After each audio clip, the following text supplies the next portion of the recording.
तिरुपति बालाजी भारत का एक ऐसा मंदिर है जो हर महीने 200 से 300 करोड़ रुपए केवल दान में करता है। 1,20,000 करोड़ ये बस कोई नंबर नहीं बल्कि श्री तिरुपति बालाजी मंदिर की नेटवर्क है। ये मंदिर भारत के सबसे अमीर मंदिरों में से है। भारत में कई सैकड़ों मंदिर मौजूद हैं जो अपने चमत्कार और अद्भुत रहस्यों के लिए जाने जाते हैं, जिनका चमत्कार देखने हर साल करोड़ों लोग जाते हैं। और ऐसी ही चमत्कारी और रहस्यमय कहानी है श्री तिरुपति बालाजी मंदिर।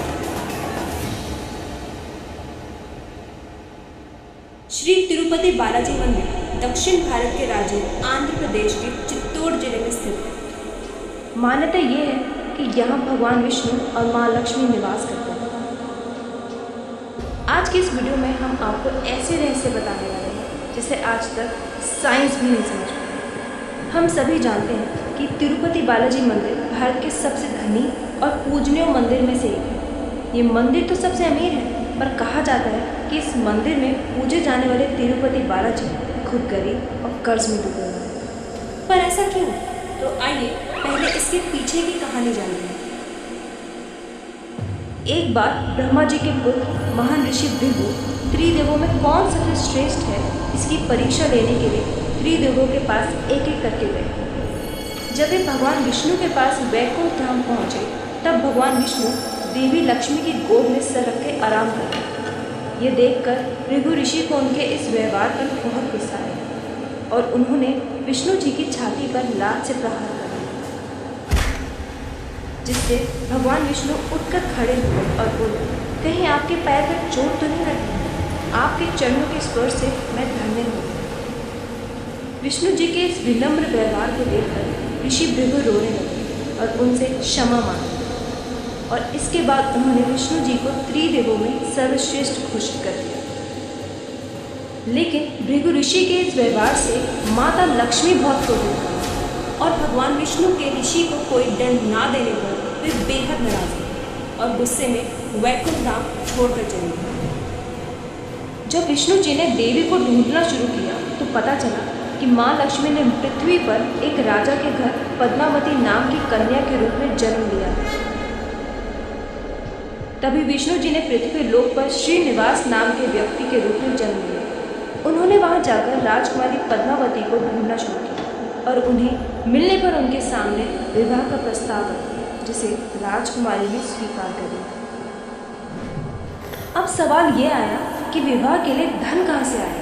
इस समस्या का हल निकालने के लिए विष्णु जी ने कुबेर से काफ़ी सारा धन कर्ज लिया और ये वचन दिया कि वे कलयुग के अंत तक सारा कर्ज चुका देंगे। भगवान के कर्ज में डूबे होने के मान्यता के कारण भक्त बड़ी मात्रा में श्री तिरुपति बालाजी में धन दौलत भेंट करते हैं, जिससे भगवान विष्णु कर्ज मुक्त हो सके। कहा जाता है विष्णु जी वेंकटेश्वर स्वामी के रूप में तिरुपति बालाजी में निवास करते हैं।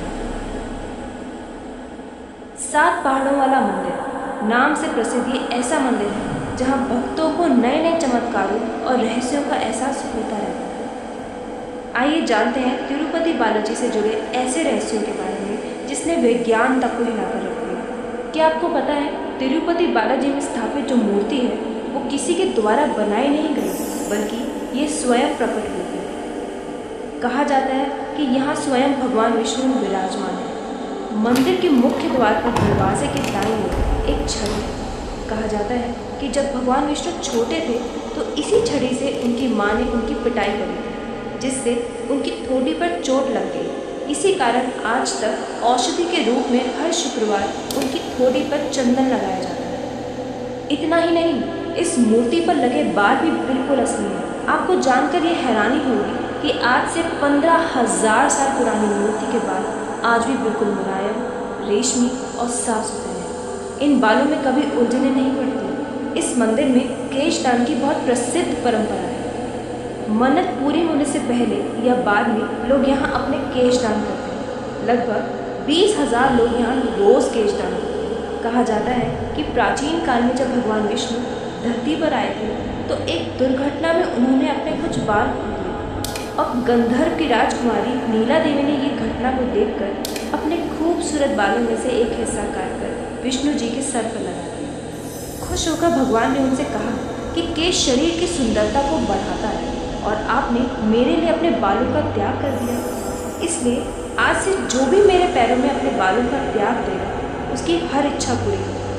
और तभी से वहाँ बाल दान करने की प्रथा चली आ रही है। और केवल बाल ही नहीं, यहाँ आने वाले श्रद्धालु अपनी श्रद्धा अनुसार ढेर सारा पैसा, सोना चांदी दान करते हैं, जिसकी वजह से ये मंदिर दुनिया का सबसे अमीर मंदिर माना जाता है। भक्तों के केवल चढ़ावे से ही मंदिर की ट्रस्ट की हर महीने 200 से 300 करोड़ कमाई होती है और ये सारा पैसा दान पुण्य और समाज सेवा में लगा दिया जाता है। इस मंदिर के पास फिक्स डिपॉजिट में ही इतना पैसा है कि हर साल उसके मात्र ब्याज से ही मंदिर की 800 करोड़ से भी ज़्यादा कमाई हो जाती है। वहाँ दर्शन करने वाले लोग और पुजारियों का कहना है कि भगवान वेंकटेश्वर की मूर्ति से हमेशा समुद्र में उठने वाली लहरों की आवाज़ आती रहती है। अगर आप भगवान की मूर्ति को कान लगाकर सुनेंगे तो आपको लगेगा कि जैसे मानो आप समुद्र के बीच में खड़े हैं। इसी वजह से बालाजी की मूर्ति हमेशा नम रहती है। पर ऐसा क्यों है, ये आज तक किसी को पता नहीं चला।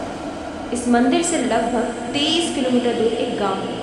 कहा जाता है कि तिरुपति बालाजी की पूजा के लिए फूल, घी, दूध, मट्ठा, पवित्र पत्ता उसी गांव से आता है। उस छोटे से गांव को उसके लोगों के अलावा ना किसी ने देखा है, ना किसी को उस गांव में जाने की अनुमति है। इस गांव का अस्तित्व एक रहस्य बनकर रह गया। भले ही बालाजी की मूर्ति विशेष प्रकार के चिकने पत्थर से बनी है, लेकिन वो अपने साक्षात वहाँ होने का एहसास सबको कराते रहते हैं। आपको जानकर हैरानी होगी कि भगवान के आराम के लिए पूरे मंदिर का वातावरण को काफ़ी ठंडा रखा जाता है, लेकिन इसके बावजूद बालाजी को बहुत गर्मी लगती है। उनके शरीर पर पसीने की बूंदें देखी जा सकती हैं। उनका माथा और पीठ हमेशा पसीने से भीगी रहती है। उन्हें ज़्यादा गर्मी ना लगे इसलिए वहाँ हमेशा पंखे चलाकर रखे जाते हैं। सबसे आश्चर्यजनक बात तो ये है कि तिरुपति बालाजी के गर्भगृह में एक दीपक जलता है जो बिना घी या बिना तेल के हज़ारों साल से लगातार जल रहा है। और ये कैसे संभव है, इसका कारण आज तक नहीं पता चला। ये दिया किसने और कब जलाया, ये भी किसी को नहीं पता। इस मंदिर में हर रोज़ 3 लाख से भी ज़्यादा देसी घी के लड्डू बनाए जाते हैं। हैरानी इस बात की है कि इन लड्डुओं को बनाने के लिए कोई नई टेक्नोलॉजी नहीं, बल्कि यहाँ काम करने वाले लोग 300 साल पुरानी तकनीक का ही इस्तेमाल करते हैं। इन 3 लाख से भी ज़्यादा लड्डुओं को एक गुप्त रसोई में बनाया जाता है। ये रसोई दुनिया की सबसे बड़ी रसोई में से एक है। चलिए आपको एक साइंटिफिक फैक्ट बताते हैं कि जब भी किसी साधारण प्रतिमा पर पचाई कर्पूरम यानी कपूर चढ़ाया जाता है तो वे प्रतिमा धीरे धीरे चटकने लगती है, लेकिन श्री बालाजी की मूर्ति पर इसका कोई असर नहीं है। ना उस पर कभी कोई निशान देखा गया और ये किसी चमत्कार से कम नहीं है। भगवान तिरुपति की मूर्ति के पैरों से एक पानी की धारा बह रही है जिसे विराज नदी कहा जाता है, जो कहाँ से आती है किसी को नहीं। और कभी कभी ये भी देखा गया है कि बालाजी की मूर्ति का तापमान उबलते हुए पानी से भी ज़्यादा गर्म हो जाता है। माना जाता है कि उनकी आंखों से जो तेज निकलेगा वो सामान्य व्यक्ति सहन नहीं कर पाएगा। इसलिए हमेशा बालाजी की मूर्ति की आंखें ढक दी जाती हैं। जब आप भगवान बालाजी के गर्भगृह में जाकर देखेंगे तो आपको लगेगा कि मूर्ति गर्भगृह के सेंटर में है, और जब आप गर्भगृह के बाहर आकर देखेंगे तो ऐसा लगेगा कि मूर्ति दाईं ओर स्थित है। भगवान बालाजी के हृदय पर माँ लक्ष्मी निवास करती है। माँ यहाँ रहती है ये तब पता चलता है जब हर गुरुवार को बालाजी का सारा श्रृंगार उतार कर उन्हें स्नान कराया जाता है और चंदन का लेप लगाया जाता है। और जब चंदन का लेप हटाया जाता है तो हृदय पर लगे चंदन में माँ लक्ष्मी की छवि उभर आती है। हो सकता है कि आप इस सुनकर इन सभी मिस्टीरियस बातों के पीछे कुछ साइंटिफिक रीज़न देखें, लेकिन कभी सोचा है कि क्यों हमेशा ऐसे ही धार्मिक जगहों पर ऐसे इंसिडेंट्स होते हैं, या कह लो चमत्कार। ये सब मात्र एक कोइंसिडेंस नहीं हो सकता और ना ही हर चीज़ साइंस से जुड़ी है। आपको क्या लगता? क्या आप कभी तिरुपति बालाजी मंदिर गए हैं? क्या आपने कभी कुछ मैजिकल एक्सपीरियंस किया है? हमें कमेंट करके ज़रूर बताएं।